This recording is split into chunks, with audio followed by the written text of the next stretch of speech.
할렐루야. 반갑습니다.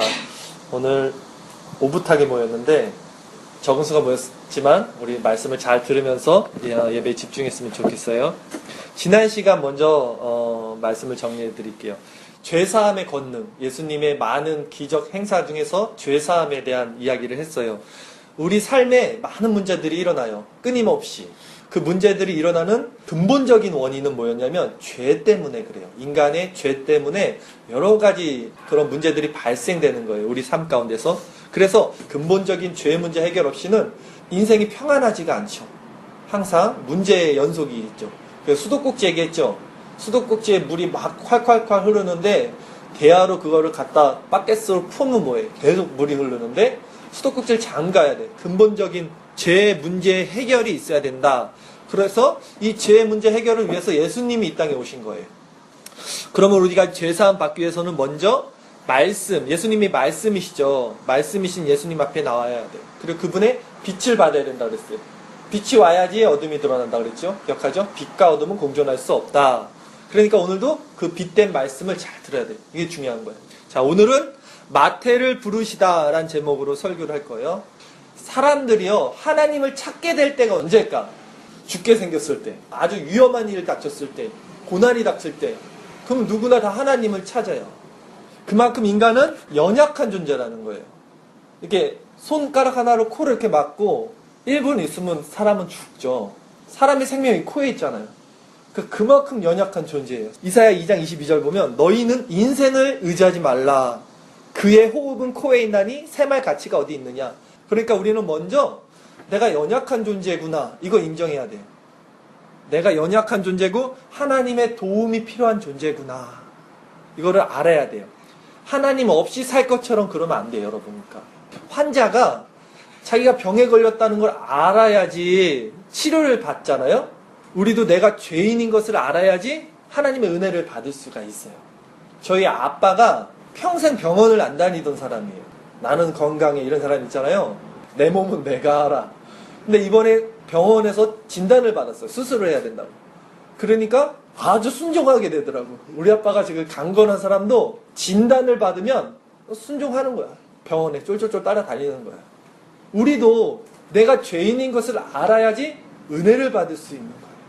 자, 오늘은 예수님께서 마태를 부르시는 장면을 살펴볼 건데 오늘 말씀을 통해서 마태가 어떻게 예수님을 따르게 됐는지 또 그렇다면 어떤 자가 예수님을 따를 수 있는지를 함께 살펴보도록 할게요.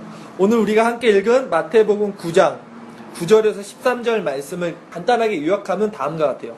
예수님이 가버나움이란 동네에서 이제 사역을 했습니다. 초창기 때. 그러다가 세간에 갔어요. 거기서 일하던 마태를 만났어요. 마태는 세간에서 일하는 사람이에요. 당시 세리는 로마에 빌붙어서 세금을 징수하던 사람을 세리라 그래요. 그러니까 유대인들이 좋아했겠어요? 안 좋아했겠어요? 싫어했어요. 세리를. 우리나라의 예전에 일제강점기 시절을 생각하면 돼. 친일파들 우리가 싫어하잖아. 똑같은 거야. 유대인들은 이 세리들이 우리나라 민족인데 로마 사람들 앞잡이를 이렇게 막 세금을 징수하는 걸 너무나 싫어했다고요. 그래서 유대인 거지들도요, 세리가 주는 돈을 안 받았대요. 거지도 프라이드가 있는 거야. 난 저 세리, 저 매국노, 친일파들 주는 돈 난 안 받겠다. 이 정도로 세리를 싫어했대요. 그런데 마태가 그 세리야. 마태가 그 세리 출신인 거야. 마태에게 예수님이 이제 갔어요. 세간 앞에 가서 마태에게 너는 나를 따르라. 이렇게 말씀하니까 마태가 즉시 예수님을 따랐다. 이게 오늘 9절 말씀이거든요. 예수께서 그곳을 떠나 지나가시다가 마태라는 사람이 세간에 앉아있는 것을 보시고 이르시되 나를 따르라 하시니 일어나 따르니라 이렇게 돼 있죠. 일어나 따랐다 이렇게 돼 있어요. 이건 뭐냐면 자기 직업을 다 버리고 따랐다는 의미예요. 직장 생활하다가 갑자기 일어나서 나갔다는 건 뭐예요? 직장 그만둔 거잖아. 돈밖에 몰라. 마태는 세리가 돈밖에 몰라서 자기 민족도 팔아먹는 사람이잖아. 돈밖에 모르고 민족도 버린 자가 그 돈을 포기했어요. 지금 그 세리라는 직업을 포기했어요. 그거는 이 사람 정체성이 바뀌기 전에는 불가능한 일이에요. 삭개오라는 사람도 세간 출신이죠. 세리죠. 세리장이었어 이 사람. 삭개오도 그렇고 예수님의 제자 요한, 야고보 이런 사람들도 그렇고요. 특징이 뭐냐면 예수님을 만난 사람들은요, 그 즉시 버려. 자기가 여태까지 살아온 모습들, 직업들, 애주징지 붙들고 살았던 거 있잖아. 그런 걸 다 버려요. 재물이든 명예든 뭐든 버리고 예수님을 따라요. 그러니까 예수님을 제대로 만난 사람들은 이렇게 바뀐다고요. 바뀔 수밖에 없어요. 근본적으로 바뀌어요. 정체성이 바뀐다고요. 근데 그렇게 예수님을 따르기 위한 결단은 이제 마태가 뭘 하냐면 잔치를 열었어요. 잔치. 은혜 받은 사람들 특징을 보면요. 하나님께 은혜를 막 받은 사람들 있잖아요. 남을 대접하길 되게 좋아해요. 내가 은혜를 받아서 너무나 감사하니까 그 예수님의 사랑을 어디다가 쏟아 부을 데가 없으니까 예수님의 사랑을 모르는 사람들이나 아니면 같은 예수님 사랑을 경험한 사람들에게 이걸 베풀어 주고 싶어 한다고. 이 특징이야. 은혜 받은 사람들의 특징. 그래서 남 대접하기를 좋아해요. 은혜 받은 사람들은. 그러므로 무엇이든지 성경 말씀도 이렇게 돼 있죠. 남에게 대접을 받고자 하는 대로 너희도 남을 대접하라. 이것이 율법이요 선지자다. 이거 황금률이라 그러잖아요. 황금률은 뭐냐면 황금처럼 고귀한 가르침이라 그래서 황금률이에요. 이게 정말 고귀한 가르침이에요. 기독교의 핵심이죠. 그런데 그 잔치를 이제 열었어, 마태가. 근데 거기 누가 참석했냐면 당시 유대인들이 사람 취급도 안 하던 사람들이 있었어요. 아까 말했던 세리, 거지들도 세리가 주는 돈을 안 받았다 그랬죠. 그 다음에 창녀들, 창기들, 그 다음에 병자들. 왜냐면 이제 병 걸린 것은 다 하나님의 벌을 받았다고 생각했으니까 이 당시는. 그러니까 그런 사람들 사람 취급을 안 했는데 이런 자들 다 모았어 지금 마태가. 그리고 같이 밥을 먹었다는 말이야. 식사 이렇게 하다가도 유대인들이 세리가 들어오면 침을 뱉고 나갔대요. 세리가 들어오면. 그래서 바리새인들이 예수님의 제자들에게 이게 물어봐요. 아니 어떻게 니네 선생은 그 세리들과 창기들과 병자들과 같이 밥을 먹냐 이렇게 물어봐요. 그게 오늘 마태복음 9장 10절 11절 말씀이에요. 예수께서 마태의 집에서 앉아 음식을 잡수실 때 많은 세리와 죄인들이 와서 예수와 그의 제자들과 함께 앉았더니 바리새인들이 보고 그의 제자들에게 이르되 어찌하여 너희 선생은 세리와 죄인들과 함께 잡수느니냐. 그쵸? 야, 왜 니네 선생은 율법에 어긋난 일을 해? 죄인들과 왜 밥을 먹니? 이렇게 말하니까 그 제자들이 할 말이 없는 거예요. 맞는 말 같은 거야. 그러니까 예수님이 그 옆에서 딱 보더니 딱 나서서 말해요. 예수님이 이제 그들에게 이렇게 말합니다. 12절 13절 예수님 뭐라고 말하는지 한번 봅시다. 다시 한번. 이걸 왜 피니? 같이 읽읍시다. 시작. 예수께서 들으시고 이르시되 건강한 자에게는 의사가 쓸데없고 병든 자에게야 쓸데있느니라. 너희는 가서 내가 긍휼을 원하고 제사를 원하지 아니하노라 하신 뜻이 무엇인지 배우라. 나이는 의인을 부르러 온 것이 아니요 죄인을 부르러 왔노라 하시니라. 예수님이 그 바리새인들에게 이렇게 말해요. 건강한 사람에게는 의사가 필요가 없잖니. 의사가 필요한 사람은 아픈 사람 병자들이야. 나는 이 사람들 위해서 온 거야. 이 사람들 내가 부른 거야 잔치에. 그러면서 너희는 가서 내가 긍휼을 원하고 제사를 원치 아니한다라는 이 말뜻이 뭔지 공부하고 와. 배우고 와. 이런다고요. 그러니까 여러분 여기서 공부하는 거야. 그래서 이거 배워야 되잖아. 내가 긍휼을 원하고 제사를 원치 아니한다. 이게 무슨 뜻인지. 이 말씀은요. 구약 성경에 있는 말씀입니다. 구약의 호세아서에 보면 6장 6절 말씀에 하나님의 말씀이 이렇게 말씀해요. 나는 인애를 원하고 인애, 긍휼을 원하고 사랑이야 인애, 긍휼. 나는 인애를 원하고 제사를 원치 아니한다. 나는 번제보다 너희들이 하나님 알기를 원한다. 이게 호세아 6장 6절이에요. 나는 사랑을 원해요. 나는 제사 원치 않아. 이 예배 형식에 내가 있지 않아. 나는 번제보다. 번제 뭐예요? 하나님께 태워서 드리는 거. 지금으로 말하면 헌금. 너네들이 하나님께 내는 거. 그런 헌금 보따리. 그런 거. 율법적인 것보다 하나님이 진짜 원하는 거. 내가 원하는 건 뭐냐면 너희들이 내가 진짜 너희 아버지. 너희 창조주. 너네들 만든 사람이 나. 아버지인 거 하나님 알기를 원한다. 이거 배우고 오라고 예수님이 호세아서 6장 6절을 말씀해요. 그러니까 무슨 말이냐면 그 바리새인들에게 너네 그렇게 율법적인 거, 형식적인 거 그렇게 신앙생활 하면서 가난하고 지금 힘없고 불쌍한 자들, 몸 아픈 자들 이런 사람들 정죄치 말라는 거예요. 이 말씀을 지금 자신은 죄인이 아니라고 생각하는 바리새인들에게 예수님이 하시는 말씀이잖아요. 그러니까 예수님이 원하시는 건 뭐냐면 우리가 자신의 죄인됨을 깨닫고 내가 죄인입니다. 이걸 깨닫고 하나님 앞에 나가는 거. 그리고 더불어 또 이것을 깨달았다면 우리와 같은 처지, 불쌍한 사람들 다 죄인이잖아. 우리가 서로를 긍휼히 여기는 마음, 하나님의 마음, 인애를 원한다. 긍휼을 원하는 마음을 가지라는 거예요. 그게 내가 긍휼을 원하고 제사를 원치 아니한다. 이거 배우고 와라. 이 말씀인 거예요. 이것이 성경의 요지야. 굉장히 중요한 핵심이란 말이지. 이 마음을 알라는 거예요. 그래서 예수님도 보면 늘 죄인들 곁에 있는 거야. 잘 나가는 사람들, 종교 지도자들, 바리새인들을 예수님이 배척했잖아요. 예수님 앞에 나가는 사람들도 다 이런 자들이야. 보면. 그쵸? 자신이 죄인임을 알고 면목이 없어, 이 사람들은. 면목이 없어서 자기 힘이 다 꺾인 자들이 예수님께 나갈 수 있는 거예요. 그 당시도 그렇고 지금도 마찬가지야, 여러분. 이것은. 지금도 보세요. 자기 잘난 사람들은 예수님 앞에 안 나와요.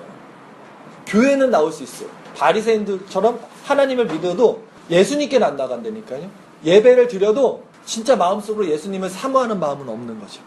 아니, 내가 죄인이 아닌데 어떻게 나보고 죄인이라고 하는 그 예수님께 나아갈 수 있겠어요? 내가 병자가 아니면 병원에 안 간다니까요. 내가 아픈 줄 몰라. 내가 죄인인 걸 모르는데 어떻게 내가 그 죄사함을 주신다는 예수님께 나갈 수 있냐는 거예요. 그러니까 뭐예요? 내가 죄인이라는 걸 아는 게 이게 정말 중요한 거야. 기독교에서. 아, 나 죄인이구나. 이 갈급함이 있어야 돼. 영적인 갈급함. 내가 죄인이면 아, 내가 죄인이구나. 끝이 아니라 죄인이면 어떻게 하겠어요? 아, 나 어떡하냐. 오라 나는 공고한 자로다. 이 사망의 몸에서 누가 나를 건져줘. 내 심령이 상했어. 갈급함이 있어. 너무나 힘들어. 삶이 뭐든지. 이게 다 죄 때문에 그렇다고 그랬잖아요. 이 갈급한 영적인 결핍이 있어야 돼요. 마태는 이걸 안 거야. 자신이 죄인이란 거. 돈은 많았어. 세리여서. 근데 이걸로 채워질 수 없는 뭔가 영적 결핍이 있었는데 예수님이 오셔서 콜링을 하니까 넌 날 따르라 하니까 그 즉시 그거 다 버리고 배설물처럼 버리고 따르는 거예요. 그러면 마태는 이 영적 갈급함이 어떻게 생겼을까? 그냥 갑자기 생겼을까요? 예수님이 부르니까? 그전에는 이 사람 돈밖에 모르던 사람인데? 아니죠. 예수님의 말씀을 들은 거예요, 이 사람은. 예수님께서 지금 어디서 사역을 하셨어요? 가버나움. 마태가 사는 동네란 말이에요. 여기서 오랫동안 사역을 했어요. 많은 사역을 했잖아요. 병자를 고치고 말씀을 전하고. 이 마태가 그걸 다 듣고 있었던 거죠. 그 동네에서. 그래서 마음이 동요가 됐던 거예요.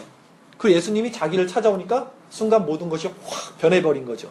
그러니까 예수님의 말씀을 듣는 거, 이게 굉장히 중요한 거예요. 오늘도. 여러분들도 영적인 갈급함이 생기기 위해서는 이 예수님 말씀을 계속해서 들어야 돼요. 그러니까 예배 시간에 빠지지 말고 늦지 말고 설교 말씀에 귀를 기울이고. 왜요? 믿음은 들음에서 나고 들음은 그리스도의 말씀이다 라고 그러잖아요. 결론적으로 말씀드릴게요. 이 시간 여러분 한번 생각해봐. 여러분 자신이 죄인이라는 자각이 있어 진짜? 내 마음속에서 영적인 갈급함이 있는지. 오늘도 예수님은 이 말씀을 통해서 우리에게 이 마테오랑 똑같은 말을 우리에게 지금 하시는 거야. 넌 날 따르라. 여러분 어떨 수 있어요? 여러분이 가진 것들, 여러분이 정말로 주인 삼았던 것들 버리고 예수님만을 위해서 살 수 있습니다라고 불현듯 일어나서 예수님 따를 수 있어요? 오늘 이 설교를 듣고 예수님의 이 부름에 모두가 응답하는 게 아니잖아. 그렇죠? 예수님이 날 따르라 해서 예수님을 다 따른 게 아니야. 사람들을 보면 신앙에 열심히 있는 사람들도 있었어요. 부자, 간원, 율법을 다 지켜 행한 사람도 있었어요. 근데 예수님이 넌 날 따르라 하니까 못 따랐어. 왜? 너무 부자였어. 근데 너 그 재산들 가난한 사람들한테 다 주고 날 따르라 하니까 돈이 많아서 심히 걱정하며 돌아갔다 그랬어요. 예수님을 다 따르는 게 아니에요. 또 어떤 이들은 나 결혼해야 돼요. 나 사업이 너무 바빠요. 나 돈 벌어야 돼요. 이런저런 핑계로 이유로 예수님을 따를 수 없다고 성경에서 말을 해요. 그럼 누가 예수님을 따라요? 그때도 그렇고 지금도 그렇고 예수님을 따르는 자들은 누구냐면 가난하고 애통하고 상한 심령을 가진 자들, 내가 죄인임을 아는 자들, 그 자들이 예수님 따르는 거예요. 기분 나빠요? 여기 다 루저들만 모인 거야. 가난한 자들, 애통하는 자들. 어떤 사람들은 기분 나쁘다 이렇게 생각하면 그 사람들은 아직 모르는 거야. 아직도 모르는 거야. 이 시대도 그렇잖아요. 예수님의 친구가 누구야? 다 세리, 죄인. 그 자들만이 예수님이 나를 따르라 말씀하시면 이 모든 것, 내가 갖고 있던 것, 내가 주인 삼았던 것 버리고 예수님을 따를 수 있는 거예요. 저는요, 하나님이 이 역사 속에서 우리 인생 80년, 100년 이 역사 속에서 여러분들 마음을 그렇게 다 낮추시길 바래요. 너덜너덜 깨지게. 내 힘으로는 아무것도 할 수 없게 만들게 원해요. 왜? 그래야 진짜 예수님을 찾게 되니까요. 그게 진짜 사는 길이니까. 내가 병자임을 알아야 된다니까. 내가 죄인임을 깨달아야 돼. 그런 자들이 모이는 곳이 교회가 돼야 되는 거예요. 우리 지금 이 교회들이 뭐가 잘못됐냐면, 교회는 뭐냐면요, 깨진 자들, 진짜 내가 죄인임을 알고 예수님을 만난 자들, 이 사람들이 교회잖아. 건물이 아니라 교회는.